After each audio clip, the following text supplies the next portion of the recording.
Hello everyone, my name's Evan and I'm here at the United Methodist Church of Mesa.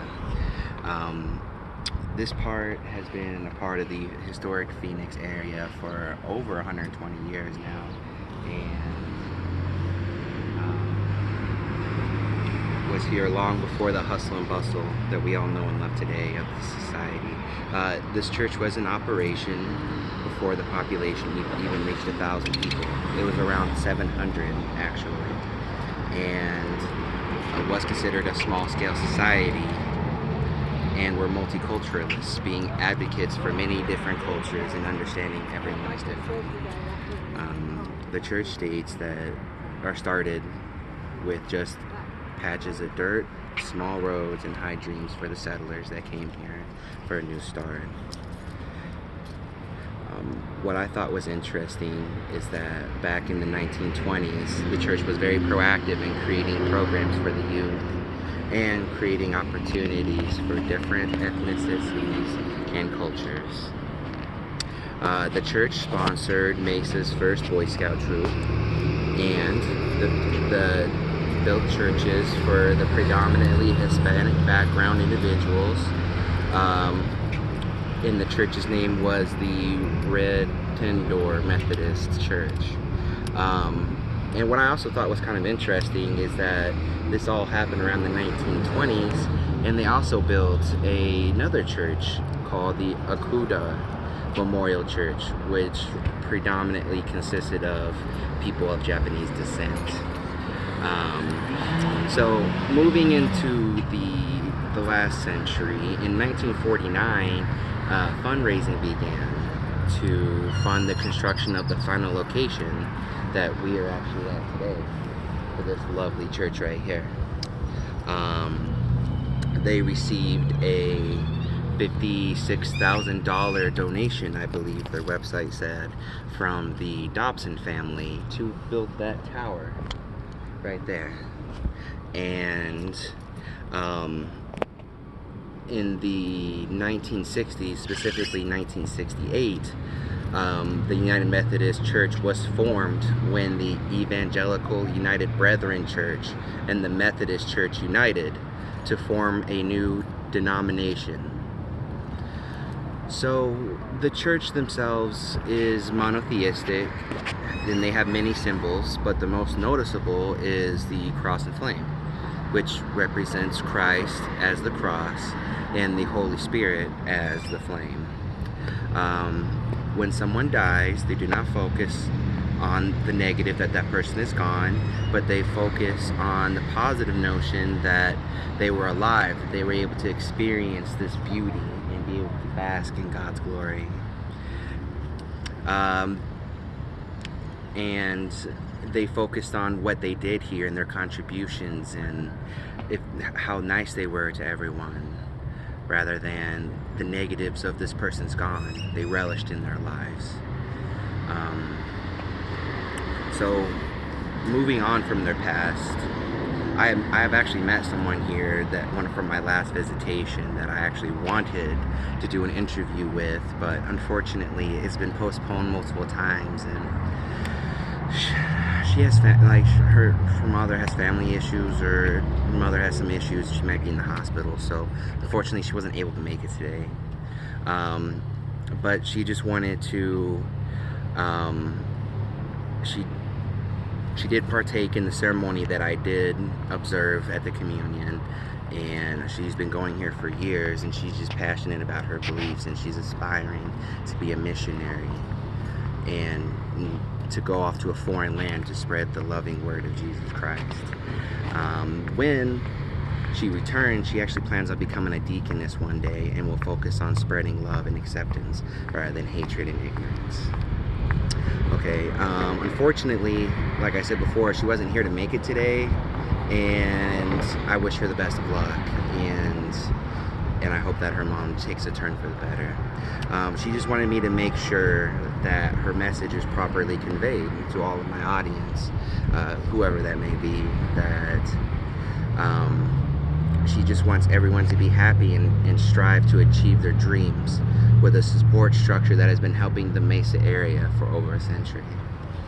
Um,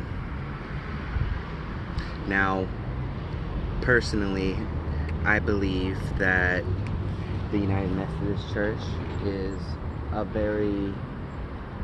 believe it's a simplistic church, but at the same time, it's so much to just define in one sentence or one 9-minute video.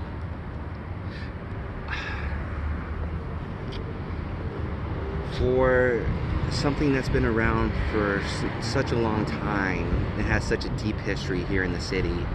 They have just been advocates for the city. I mean, look at this area. Look how nice this is. Look at the trees. Look at the prosperity they brought here. Even on our way over here, we were walking, and we actually talked to some homeless people that were wanting to know where their food kitchen is, where they hand out food and distribute it to the needy. And that just adds another advocacy to what they do here and what they wish to achieve and what they try to put onto the world. They're not trying to take, they're not trying to convert, they're not trying to do anything to get as much people as possible for donations or anything. They're just existing. They're just trying to